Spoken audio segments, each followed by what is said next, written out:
Vous ne vous en rendez peut-être pas compte, mais vous êtes en train de la perdre. D'abord, il y a tous ces messages auxquels vous ne répondez que quand ça vous chante. Il y a aussi toutes les photos qu'elle vous envoie, auxquelles vous jetez un rapide coup d'œil avant de reposer votre téléphone. Il y a aussi toutes les publications que vous laissez sur ces réseaux sociaux, simplement parce que vous vous ennuyez et n'avez rien d'autre à faire. Mais ce sont aussi tous les rendez-vous annulés, chaque fois qu'une meilleure opportunité se présente. C'est le peu d'attention que vous lui donnez et à laquelle elle s'accroche de toutes ses forces. Pourtant, elle vous donne tout. Malgré le peu que vous lui offrez, elle se met tout entière à votre service. Mais il y a aussi toutes les surprises qu'elle vous fait et auxquelles vous êtes tellement habitué que vous n'y faites même plus attention. Pourtant, ce sont des choses qu'elle a mis des heures à organiser. Et puis, il y a votre absence totale de considération, qui se traduit notamment par votre incapacité à la surprendre à votre tour. Une incapacité à l'aimer, tout simplement. Il y a tous les services qu'elle vous rend, sans que vous n'ayez besoin de lui demander 2 fois. Pourtant, elle n'oserait jamais vous demander la même chose en retour. Ce sont toutes ces soirées qu'elle aimerait voir se prolonger jusqu'au matin, mais qui se terminent toujours très rapidement parce que vous avez mieux à faire. Vous vous dites que vous pouvez lire en elle comme dans un livre ouvert. Elle est transparente. Vous savez très bien que quand vous avez besoin d'elle, elle est là. Vous savez aussi que si vous la voulez, vous pouvez la voir. Et où est le défi dans tout ça? Où est la conquête? Où est le frisson? Elle tient à vous et ça ne vous amuse pas. Ce n'est pas divertissant. Elle est honnête et ça, ce n'est pas divertissant non plus. Ce qu'elle ressent pour vous, c'est de l'amour. Mais quel intérêt à une heure où tout ce qui compte, ce sont les relations superficielles? Vous êtes en train de la perdre et vous ne vous en rendez peut-être même pas compte. À chaque question que vous ne posez pas, vous la perdez un peu plus. À chaque rendez-vous que vous annulez, vous la perdez un peu plus. À chaque fois que vous lui préférez quelqu'un d'autre, vous la perdez un peu plus. Pourtant, Dieu seul sait que vous êtes son seul et unique choix. À chaque fois que vous échouez à apprécier ses gestes tendres et désintéressés, vous la perdez un peu plus.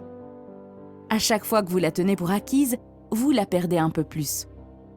À chaque fois qu'elle s'endort en se demandant pourquoi elle n'est pas à la hauteur, vous la perdez un peu plus. Elle est aveuglée par les sentiments qu'elle éprouve pour vous. Ces sentiments forts et intenses l'empêchent de voir la vérité et d'ouvrir les yeux sur vous. Elle est plus qu'à la hauteur. C'est vous qui n'êtes pas à la hauteur et qui ne la méritez pas. Parce que si c'était le cas, vous auriez depuis longtemps su l'apprécier à sa juste valeur. Mais ne vous méprenez pas, cette situation ne durera pas éternellement et vous finirez bel et bien par la perdre. Parce que viendra un moment où elle n'aura plus rien à vous donner. Et quand ce moment arrivera, elle vous quittera. Oui, elle en souffrira, parce qu'elle vous aime sincèrement et parce qu'elle a beaucoup cru en vous. Se séparer de quelqu'un en qui on avait confiance est toujours douloureux. Mais vient un moment où l'on n'a plus le choix. Et un jour, ce sera à son tour de ne plus répondre. À son tour de regarder les photos que vous lui avez envoyées avant de reposer son téléphone dans un soupir. Un jour, ce seront vos messages qui resteront ignorés. Et croyez-moi, à l'instant même où elle commencera à vous traiter comme vous l'avez toujours traité, la réalité vous heurtera en pleine face. Vous l'inviterez à sortir et elle déclinera poliment. Vous inonderez son fil d'actualité parce que, pour la première fois, vous vous intéresserez sincèrement à ses activités et à ce qu'elle fait de ses journées. Vos likes ne seront plus uniquement la traduction de votre ennui. Et là, vous comprendrez que vous n'êtes plus la raison de ses sourires. Les nuits passées à ses côtés vous manqueront et vous regretterez de n'avoir jamais fait l'effort de rester jusqu'au matin. Vous regretterez de n'avoir pas su lui parler.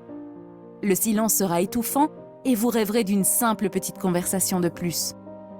Vous vous raccrocherez à toutes les choses qu'elle vous a offertes, matérielles ou non, et elles deviendront de douloureux souvenirs. Elles vous rappelleront que cette fille vous aimait, peut-être un peu trop, mais avec beaucoup de sincérité. Et peut-être qu'en y repensant, qu'en vous rappelant qu'elle n'était pas mystérieuse et que vous pouviez lire en elle comme dans un livre ouvert, vous vous rappellerez aussi qu'elle était honnête. Et ce faisant, vous réaliserez enfin à quel point son honnêteté était un don précieux. Elle ne jouait pas, elle ne faisait pas semblant, pas comme les autres. Non, elle ne faisait que vous aimer. Et peut-être à cet instant même, vous vous direz qu'elle a gâché votre vie. Mais pas comme vous avez pu gâcher la sienne, non. Dans le bon sens, comme quelqu'un qui a le pouvoir de nous montrer la vraie nature des choses, de nous apprendre que l'amour est bel et bien ce qu'il y a de plus beau en ce monde. Vous vous en remettrez et vous rencontrerez quelqu'un d'autre. À vrai dire, vous passerez probablement de fille en fille, vous disant que quelque chose manque en chacune d'entre elles. Et vous essaierez de la retrouver en chacune de ces femmes. En vain.